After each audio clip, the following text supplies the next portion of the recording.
Sylhet metropolitan পুলিশের commissioner Abdul Kuddus Chowdhury স্বাক্ষরিত এক গণবিজ্ঞপ্তিতে 50তম বিসিএস প্রিলিমিনারি পরীক্ষা উপলক্ষে গণবিজ্ঞপ্তি জারি করেছেন।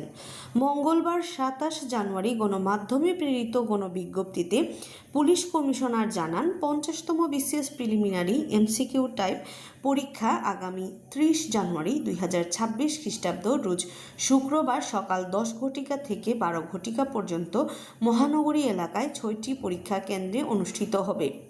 উক্ত পরীক্ষা কেন্দ্রে সুষ্ঠু ও শান্তিপূর্ণভাবে পরীক্ষা অনুষ্ঠিত হওয়া নিশ্চিত করার প্রয়োজনে আমি নিম্ন স্বাক্ষরকারী সিলেট মেট্রোপলিটন পুলিশ অধ্যাদেশ 2009 সালের ধারা 29, 30, 31 ও 32 অনুযায়ী প্রদত্ত ক্ষমতা বলে পরীক্ষা কেন্দ্রের 200 গজ পরিধির মধ্যে পরীক্ষা শুরু হয়ে শেষ হওয়া পরবর্তী 1 ঘন্টা পর্যন্ত জনসমাবেশ, মিছিল, মিটিং, গান বাজনা, হইচই, উচ্চস্বরে চিৎকার, ঢাকঢোল বাজানো, মাইক্রোফোন, লাউড স্পিকার, মাইক বা অন্য কোনো শব্দ উৎপাদনকারী যন্ত্র বহন ও ব্যবহার, অস্ত্রশস্ত্র, তলোয়ার, বর্ষা, বন্দুক, ছোড়া বা লাঠি বহন, বিস্ফোরক দ্রব্য, ইট পাথর বহন ও ব্যবহার, বহিরাগত, অনুমোদিত, অবাঞ্ছিত ব্যক্তিবর্গের প্রবেশ এবং জননিরাপত্তার হুমকি স্বরূপ কোনো কাজ করা সম্পূর্ণরূপে নিষিদ্ধ ঘোষণা করছি।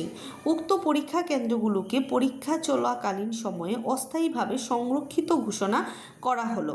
পরীক্ষা কেন্দ্রসমূহ Murarichand MC college, Sylhet Bluebird school and college, Sylhet সরকারি মহিলা college, Ambarkhana girls school and college, Sylhet সরকারি Alia Madrasa Sylhet, Shahjalal Jamia school and college Sylhet.